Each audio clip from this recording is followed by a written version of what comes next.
David Corcero, bonjour. Bonjour. Député MoDem de la 6e circonscription du Val d'Oise. Vous êtes député depuis la nomination en juillet de Nathalie Elimas, secrétaire d'État chargée de l'éducation prioritaire auprès du ministre de l'Éducation, de la Jeunesse et des Sports, Jean-Michel Blanquer.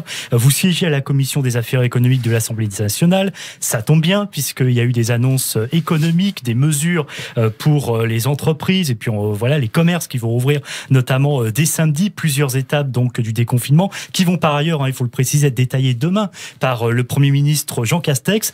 Il y a donc d'abord, et ça c'était très attendu, Emmanuel Macron l'a dit, la réouverture des commerces à partir de samedi. Ça y est, soulagement pour les commerçants qui vont donc enfin pouvoir réouvrir leurs portes et accueillir des clients. Alors oui, effectivement, c'était le souhait de beaucoup d'élus, beaucoup de commerçants. C'est une très très bonne nouvelle. Mais par contre, dans ce que vous venez de dire, je vais essayer de pas donner de chiffres parce que je voudrais pas faire partie de la chronique demain ou bientôt. Donc je vais essayer de parler de factuel. Mais la réouverture, elle était attendue par tous et c'était une volonté de tous. Par contre, il faut bien comprendre que cette réouverture, elle est liée à des règles sanitaires très strictes. Il va falloir que tous les Français et que tous ceux qui nous écoutent comprennent bien que cette réouverture, c'est un premier pas sur un déconfinement. Par contre, si le reconfinement, on parle d'un confinement qui va s'ouvrir et qui va se libérer, si les chiffres remontent, on va faire marche arrière. Donc c'est un premier pas qu'on fait aujourd'hui parce que aujourd'hui les chiffres baissent, mais aussi parce qu'il y a une vraie volonté et puis parce qu'on est quand même dans un mois stratégique. On est sur le mois de décembre où il y a les fêtes qui arrivent. Ce sont des mois très forts pour les commerçants et que économiquement il faut réouvrir. Est-ce qu'il y aura une jauge? Du coup, est-ce qu'on sait déjà les premières pistes, une jauge de personnes? Est-ce qu'on va avoir ces queues, comme par exemple on a vu en Israël, voilà, devant les magasins, devant les commerces, des queues de plusieurs mètres, parce qu'à l'intérieur, évidemment, on peut pas accueillir tout le monde. Il faut être très strict sur le nombre de personnes à l'intérieur. Comme vous venez de le dire, les annonces vont être faites demain ou après-demain par le Premier ministre. Après, on entend d'ici là dire que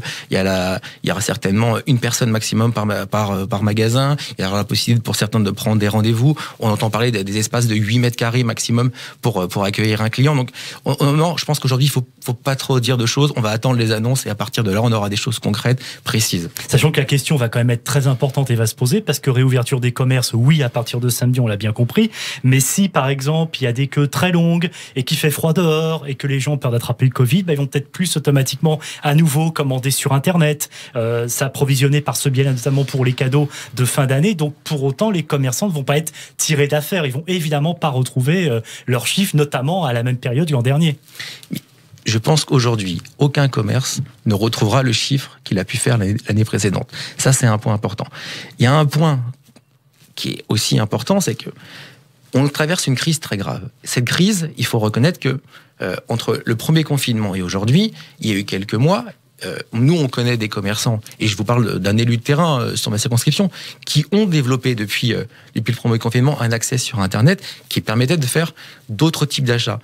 Il y a des chiffres précis. À partir du moment où vous avez un site Internet et que vous avez une boutique, automatiquement, les clients qui commandent en ligne viennent dans la boutique pour récupérer leurs produits. Et automatiquement, quand ils viennent récupérer les produits, ils font souvent un second achat parce qu'ils ont vu quelque chose. Il faut juste voir le retard économiquement qu'on peut avoir sur les sites Internet et sur le commerce de proximité. Il y a une phrase qui est tout juste. Tout le monde veut des commerces de proximité, mais personne n'y va. Au moins, cette crise aura fait prendre conscience que les commerces de proximité sont essentiels au centre-ville. Ils sont essentiels pour nous tous. Et aujourd'hui, c'est à nous tous de faire quelque chose pour continuer à les faire vivre. Vous savez, moi, je fais des élans hyper généreux sur ma circonscription. On a des commerces qui nous disent qu'ils sont fermés.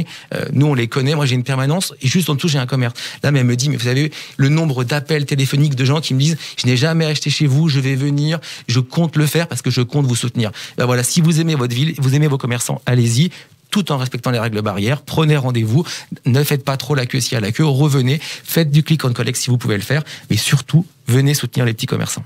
Et si les commerces se rouvrent dès samedi, est-ce qu'on peut imaginer quand même qu'il y aura un dispositif d'aide pour les soutenir, les commerçants, notamment sur le report des charges éventuellement? Parce que là, on est sur la fin de l'année, il y a déjà eu des reports. Souvent, la fin de l'année, ça tombe aussi, pour ce qui est des paiements. Est-ce qu'on peut imaginer, est-ce qu'avec vos collègues députés, vous réfléchissez à cela? Alors, on réfléchit pas. C'est une mesure qui a été demandée de maintenir le report de charges. Ça, c'est toujours le cas. Tout à l'heure, vous avez parlé d'une mesure concernant les restaurateurs, les 20% sur le chiffre d'affaires. Oui. Donc, il faut bien comprendre que c'est soit 20% du chiffre d'affaires qui sera payé, ou les 10 000 euros. Le fonds de solidarité. Voilà, ce sera chacun qui pourra choisir en fonction de ce qu'il veut. Et je ne sais pas si on vous l'a dit ou si on l'a dit, mais donnez-moi un pays européen qui a autant soutenu l'économie. Un seul, la France.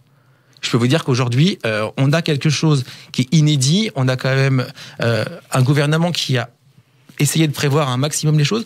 On vient de voter le budget dernièrement pour pouvoir en faire que on avait 15 millions qui étaient mis sur la table. On a rajouté 5 millions pour la fin de l'année. Ça va sur les chiffres on a vraiment pris conscience des choses. Enfin, aujourd'hui, je peux vraiment vous dire que il faut vraiment, et que tous les commerçants l'entendent, on est tous auprès d'eux. Vous savez, moi, dans ma circonscription, je vais sortir un guide que je vais remettre personnellement à tous les commerçants. Parce que aujourd'hui, ils ont été fermés, c'est une restriction, mais il faut les accompagner pour aller chercher les aides. Il ne faut pas qu'ils se sentent seuls, au contraire. Moi, je ne veux qu'aucun commerce ferme. Au contraire, il faut les soutenir. Les cafés, les restaurants, les salles de sport, ça sera donc à partir du 20 janvier. Ça fait long, ça fait long. Alors, je suis entièrement d'accord avec vous, ça fait long, mais je réitère que le 15 janvier uniquement, si on est dans la continuité des chiffres qui baissent. En plus, donc ça peut être aussi plus tard. Exactement. Donc c'est important que tout le monde entende que, vous savez, c'est comme l'histoire du petit colibri. Tout le monde a sa part de responsabilité. Et je vous l'ai dit tout à l'heure, il faut prendre conscience que monsieur et madame gel hydroalcoolique vont s'inviter sur les fêtes, monsieur et madame masque vont venir passer les fêtes avec vous, et surtout, monsieur et madame ouverture de fenêtre pour aérer la pièce seront présents au jour de fête.